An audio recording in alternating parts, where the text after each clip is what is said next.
Hello and welcome along again to the Northern Agenda podcast with me, Rob Parsons. I'm a political journalist living and working in Leeds, but rather than focusing on who's up and who's down in Westminster Village, I'm much more interested in the political stories you don't always hear on the news, the ones that really matter to the 15 million people that live in the north of England. If that sounds of interest, you might want to consider signing up to my daily politics newsletter called The Northern Agenda, which has news and analysis about big topics like transport, levelling up, and the north-south divide on health. But most importantly, it's from the north and about the north. We're closing in on the local elections as this podcast goes out. There's just a few days to go. And this week, I'm joined by an expert who can tell us which contests in the north are worth watching, and perhaps crucially, why we should even bother voting in the first place. Listen out for my chat with Jonathan Carr-West of the Local Government Information Unit a little later.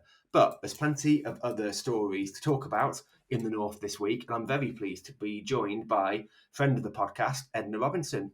Edna's held several chief executive positions within the NHS and been a special advisor to the government's community secretary, but is now chair of the People's Powerhouse, a movement trying to make change happen in the north. Edna, hello. How are you doing? I'm good, Rob. Great to see you.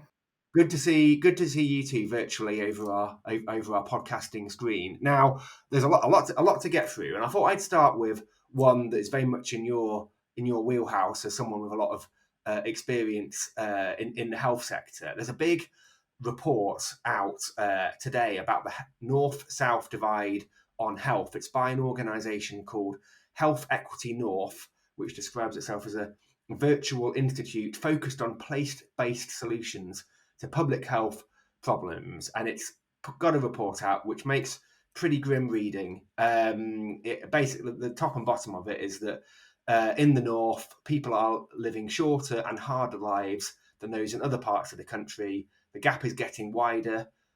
People in the northeast, especially, have the lowest average life expectancy in the UK, and that is having a knock-on effect onto economic productivity, higher rates of people whose lives are limited by a disability and so are economically inactive as a result. Now, I think for people who are interested in levelling up and this kind of thing, these results probably won't be a huge surprise. I think it's been well documented that the sort of north-south divide on health outcomes. But, I mean, with that being the case, do you think we're getting any closer at all to tackling the sort of underlying issues behind these statistics? Because it's quite a multifaceted problem, isn't it? We kind of know what the problem is. Are we any closer to actually solving it in your view? Well, first of all, just say, Rob, I think it's another very sad set of statistics. And I think the word that jumped out for me most was the word living harder lives as well as shorter. And I think there's a real moment to capture there, that actually this sense of people living a life where they're under pressure and there's a lot of uncertainty, etc., is really exhausting and really saps people of energy of ambition, energy of vision, energy of taking risks, or even seeking out very positive experiences. So I think, we do know the answers, don't we? And the data is repetitive. It's depressing to read. It's nothing new. It maybe gets labelled in different ways at different times.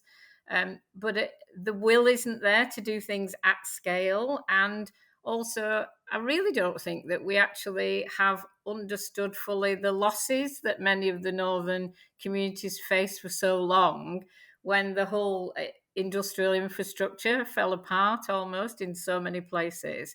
So that sense of pride and identity at many of the manufacturing worlds, where people may not have had big wages, but there was a really strong sense of both place identity and also being constructive and productive, often compensated for the wages. It also created its own social networks where people, through apprenticeships and other things, had a very clear and honest way of going through improvements and promotions and gaining new skills. So I think we're doing all of those things in a piecemeal kind of way now. So no one would argue that there aren't apprenticeships or there aren't good opportunities for people who are struggling to get into work.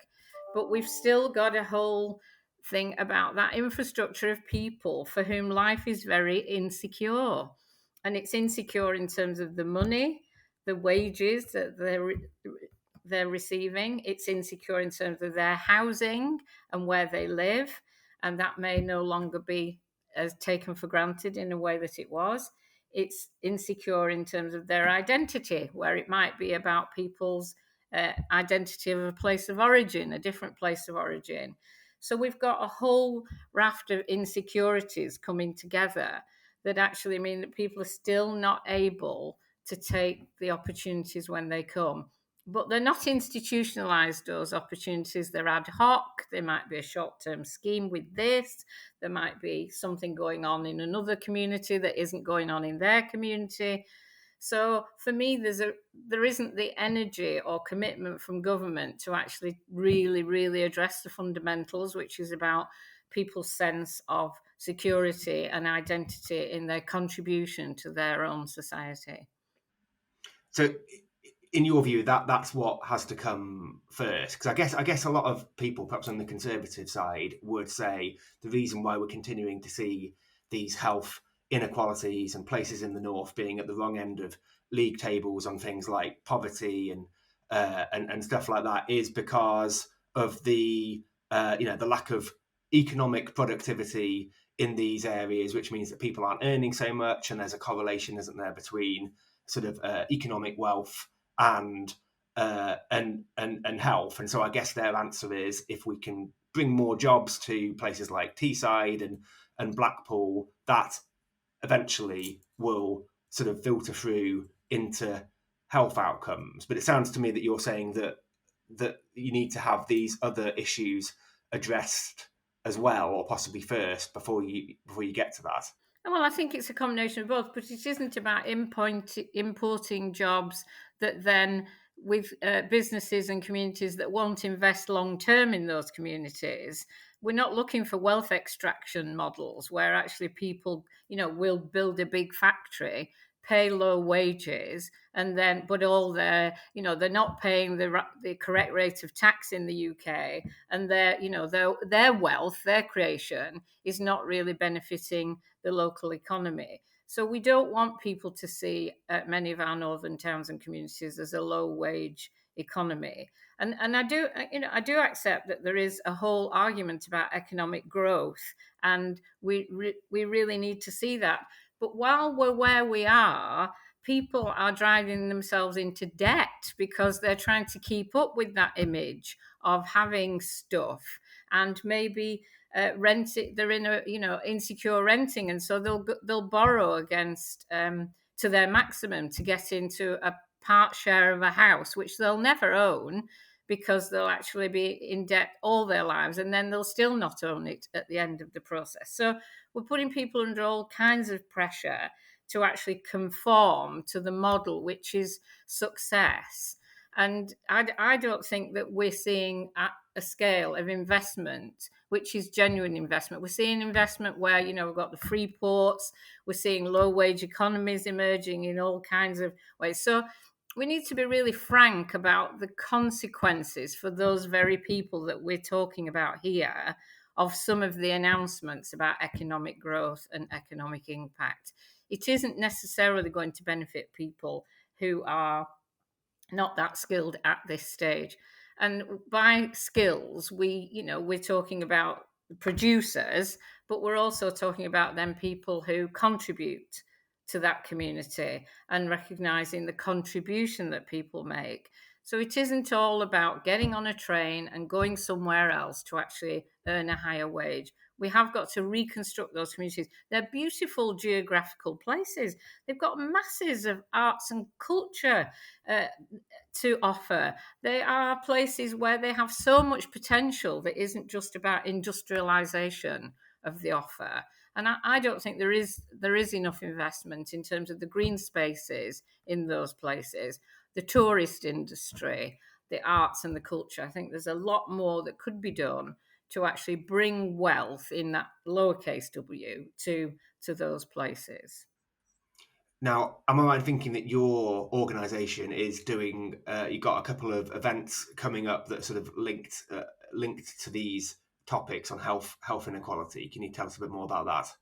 Yeah, well, I've got an organisation called the Alternative Provider Federation, which we set up just over a year ago, which is actually looking at and making the case that there's a very strong NHS delivery community out there that really is connected to these communities.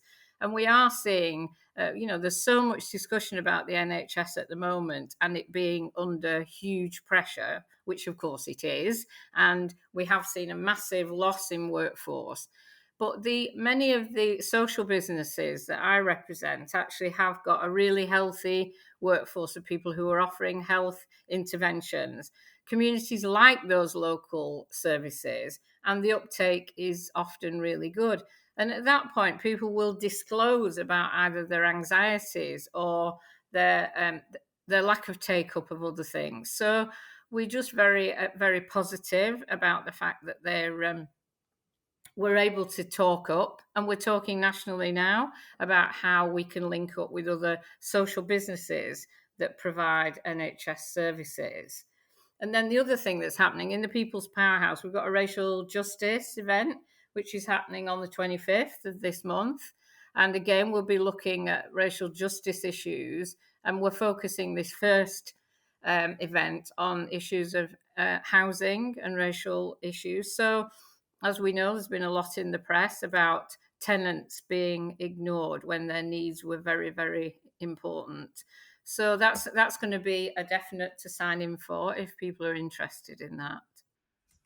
Absolutely. Well, yeah, that's definitely one to keep an eye on. And we'll move on to a different topic now, Edna. And I think one of the most eye-catching pictures I've seen this week on the news is of the protester who got into the World Snooker Championships in Sheffield at the Crucible Theatre. He managed to get past security, jumped on one of the snooker tables, and then covered it in a bright orange powder before being pulled away. Now, this was the work of an organisation called Just Stop Oil, who are environmentalists who want the government to halt all oil and gas licenses. And this protester, a chap called Edred Whittingham, apparently glued his hand to a painting at the Manchester Art Gallery last July to make a similar point. Now, it's become quite political, as you would expect. In The Sun, Rishi Sunak says protesters who disrupt sporting events like the World Snooker Championships or the Grand National on Merseyside, which we saw over the weekend, should be ashamed of themselves. So it's almost become a bit of a culture war kind of topic. And I'm just interested in your view on disruptive protests in general. Obviously, this has got a lot of headlines, but doing things like this, is it a valid way, in your view, of bringing attention to these political issues, or should campaigners be a bit more mindful, I guess, of the spectators who've maybe saved up a lot of money to go and watch these sporting events which have been disrupted? Well, of course, people don't want their events disrupted when they've spent a lot of time planning it, looking forward to it, having a really nice time. And so, I mean, the answer to that is, of course, we don't want those things to happen. But I think if our tolerance of disruption then manifests itself into legislating against disruption, we're down a slippery slope, really. And so we've kind of got to reflect on, how do people protest? How do people challenge the system when they feel there are things that are going wrong? How can people appeal against things when they think things are going wrong? So we can see that so many processes are set up to actually silence people, to push them into the margins with their issue. And we've seen that, over the COVID inquiry. I mean, how long has it taken for all those terrible, painful experiences to be shared and for us to understand what was going on? And it's a classic tool, isn't it? Well, we'll set up an inquiry or we'll move something into a committee to be looked at. So we have got a way of managing disruption. And I do feel really empathetic to protesters who take direct action, because I believe that they don't believe that they're being listened to in any other way. And if we were to hear some of those people talk, they'd say that they've tried it all kinds of ways. I mean, they can't go into shareholder meetings unless they're a shareholder of that company who might be doing something. So organizations are really good at silencing people and not allowing disruption, and they invest in managing disruption, security, all that kind of stuff. So I think it is time for us to actually, well, first of all, call out the media that they are overemphasizing the disruption and not the issue. So if we look at the issue, how much media time's given to the actual issue that's being protested about, but actually it's more about the disruption. So it can be loads of camera footage on the motorway of cars standing in a line, or, quite rightly, these were very visual, weren't they? Seeing this bright powder stuff and all the rest of it. But I'm not sure how many column inches were devoted to the issues that they were trying to raise. So you can argue then, well, it's not working, so they should really just go away. But blimey, what a world it would be if people weren't passionate and really forthright about things that they believe are going very badly wrong. I'm all for protest. I just believe I don't want us to become intolerant of the principle. Yeah, that's interesting. I guess the issue from the point of view of the people who are doing it is whether uh, obviously they're raising awareness of the topic, and you're right that there's a lot of topics that don't get the media attention, and there aren't the official forums to discuss them. But whether the way that they do the protests might alienate some of the people that they want to get on side, and so the protests, you think of some particularly disruptive protests, might ultimately be self-defeating in terms of getting people to their cause. But I guess that's quite a hard thing to measure, I suppose, No, isn't I it? think I think you're right, and I think it could well be the case that that is the result in some cases. But then we've kind of, again, we've got to be looking at how we have forums to have these debates in public. I mean, just think about this summer, and we're going to all be out with it, waving our flags and all the rest of it. If we want to organise getting people together in very positive ways, we're more than capable of doing that. There isn't enough time and energy put into getting people together to discuss things that are important to them. It's always done through managed processes. And because there's vested interests in the outcomes of all of this, who are ensuring that the public, the lay voice, isn't really heard in all of this. So I agree that protesting in this dramatic way can be very alienating, and it appears to be that lots of people get very cross about it. But I would say, let's not let these issues die off so that we're all scared of protesting, or indeed we get in trouble for protesting. Let's find out ways in which we can organise to get together to have proper debate about these very, very important issues. Now, the last thing I'll ask you about, and is talking of Rishi Sunak, he outlined again this week why he wants everyone to study maths in some form until they're 18. It's not necessarily studying the subject at A level, he was saying this week, but he wants all school pupils in England to study some kind of maths until that age. He's going to have a group of advisors who will examine the maths content taught in schools and consider whether a new maths qualification is necessary. And he was setting out all the reasons this week why he thinks that's the case. And I guess it comes back a little bit to what we were discussing earlier about how you help some people, a lot of them who are in the north, who lack the skills to to get well paid jobs. There are these skills gaps that we know exist in the north, and there's the need to equip our young people with the skills they need to thrive. Is getting everyone to do maths, a subject which a lot of people really didn't enjoy, is that the way to do this, or should there be more flexibility for people to learn the skills that are maybe more appropriate for them, or more appropriate for the type of work that they want to go into, or that it would be good for them to go into? I'd be interested in your view on that. I think we need to look at the curriculum in the round.